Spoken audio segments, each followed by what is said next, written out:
Howdy, and welcome to LeeReads, where I talk about the books I've been reading and enjoying lately. This video is a wrap-up and review of the books that I finished in the month of April. I didn't finish that many books, even though I felt like I read a lot this past month. I'm enrolled in a separate random course, and so a lot of my mental attention was in reading for that course and doing the assignments. But I did do some reading. Notably, I finally listened to the audiobook of The Forever War, which is a novel that very many of you recommended to me over at my Intro to Military Science Fiction video I made last year. It was one of the top recommendations, if not the top recommendation for classic military science fiction. It was not what I expected at all. I went into it only knowing that it was military science fiction about a soldier who fights aliens because humanity has, the capabilities of traveling the stars, and it's some sort of long war. That's all I knew about it. It follows the main character. He's in the first generation of these specially trained soldiers who are going to be embarking on these long voyages to go find the alien enemy that humanity is engaged in a war with, but also figure out how to fight them and the best way to defeat them, because not much is known about these aliens. While this interplanetary travel, or going from Earth to a space station for training and then to another planet for either more training or for the offensive, for our main character, this may only take a few months of travel time. Back home on Earth, from Earth time perspective, it's taking many, many years. So the novel is following his campaigns through several years of his life, but it's spanning hundreds of years back on Earth. And it's not really about boots on the ground, the fighting part of this war. It's really more of an introspective, character-focused story, because in the event that he gets to return home, or he's encountering people who have come from Earth more recently than he has, he sees how much it's changed. In a sense, he becomes unmoored from what humanity is and what it's becoming, and it's kind of leaving him behind as he's off fighting this war for humanity. It really makes you stop to think about, how different do you think society is going to be in 50 years? Or 100 years or 200 years? Maybe the cumulative changes wouldn't seem like that big of a deal if you were experiencing them, but when you're thrust into the middle of it, it can seem almost as alien as the aliens that you're fighting maybe. And that's really what the story is about. I think it's driven from his experiences when he fought in Vietnam. He returned home to a civilization that maybe he didn't understand as well, or that didn't understand him. And maybe the only people who understood him were the other soldiers that he had been fighting with. That's what our main character here grapples with. It gets to a point where the only handful of people who can really understand this character and why he thinks the way he thinks are the ones that have been fighting with him this whole time. But what they're doing is really dangerous, and these people keep dying. In only a few years of his perspective, he becomes one of the only few people left from his time, basically, which was a really interesting story to follow. And I'm glad I went into it not knowing this. The story did win the Hugo Award, the Nebula Award, and the Locus Award back when it was published. So thank you so much for recommending it to me, because this isn't one that would have been on my radar otherwise. The second book that I finished this month is another classic. It is by Octavia E. Butler. Earlier in this year, I said I wanted to try to read more classics, and that's when I had read Fahrenheit 451. I decided, let's read something by Octavia E. Butler. I never have before. I went on Twitter and asked, what book should I start with? And the top recommendation was Parable of the Sower, which is a dystopian novel. It's very bleak in parts. I started reading it as I was listening to the audiobook for The Forever War, and the parts when he's back home on Earth and astounded at the changes. It's like, this is maybe just a little bit too much. It's a little too bleak. Parable of the Sower is about a teenage girl. She's about 16 years old. She is Black, living in this close-knit community in, I think, Southern California, in the South United States, as society is just crumbling around them. There's no water, resources such as fuel is very scarce.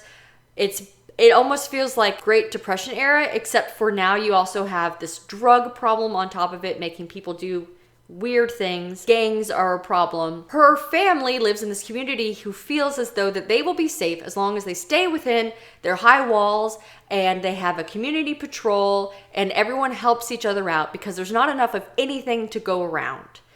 However, our main character thinks that's very naive. She knows that they cannot sustain themselves like this. Even leaving their little compound to go to work, anything horrible could happen, and it's very likely that it will happen when you're by yourself or when you look like you're an easy target, because people, society, are just so desperate. So people don't really trust anyone who's not one of their own.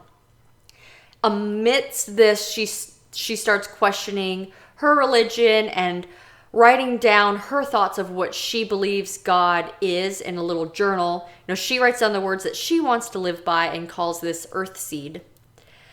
And eventually what she thinks is going to happen happens, and she has to leave the compound and strike out on her own, looking for someplace better, someplace safe, someplace that she can maybe talk to others about the words of Earth Seed. And that's really what the story is about. Very bleak. It's a dystopian. There are some graphic, gory descriptions of really bad things that happen. But it's another one that makes you think, and it really makes me grateful for the things that I have and the things that we take for granted. I should mention there's a little bit of a science fiction or fantastical twist to this novel because the main character is somewhat of an empath. She can feel the hurt of others as though it's happening to herself, which just adds a whole nother layer to the suffering that's going on. So even though the book is short, it can be difficult to read. So I'm glad that I read it. I think I might take a break before reading more Octavia E. Butler. And I heard that Kindred is another great one, but another one that's difficult to read. So what do you think? Should I read Kindred next, or is there another one of her works that I should read? After I finished that, I needed a little bit of a change of pace. And I didn't turn to fantasy, which is my normal go-to kind of comfort read. I turned to a science fiction horror novel that I had seen a lot of people talking about here on YouTube called Dead Silence. It was a little bit of a trip. Definitely horror elements, but fun at the same time. This small crew for this corporation is out in deep space. They stumble upon this lost luxury liner. It's like akin to the Titanic, very wealthy people on this cruise liner that was touring their solar system. Some tragedy happened and no one ever found out what happened or even where the ship was. So now they just find it. They want to make a claim to it because they can get rich if that's their salvage. And they start trying to figure out what happened to this ship and its crew and all the passengers aboard it. As they're investigating, it kind of starts happening to them too. I don't want to say anything more because of spoilers, but it would be a really great book to read, like what I call the spooky season, like Halloween. But it was fun to read, just so random to me, this science fiction horror. It's a recent release, and so I recommend picking that up. It's definitely entertaining. Then I read another mystery. My plans of what I was going to read, of course, went askew because the library holds became available, as they always do. And I try to read them when they come available. So the next recent release that was available is a contemporary mystery called Like a Sister.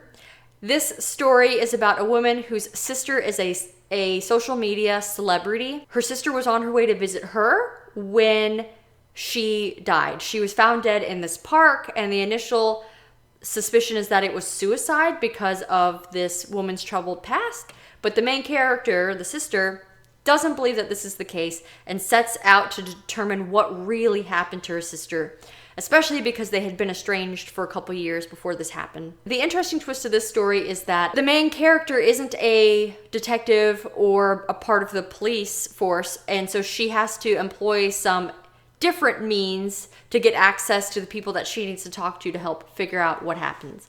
Again, I really like this one. I'm not generally a huge mystery reader, but I want to be reading more of it, and this was a great book to pick up. So if you like mystery, or even if you like contemporary fiction, I would recommend this one. Then the last book that I finished in the month of April, Age of Myth by Michael J. Sullivan, which is the first book in a 5 or 6 book series that I really enjoyed. And I did a relaxed reading vlog review of the novel, which I will link to, so you can check it out if you want more information about the plot and the characters and what I thought.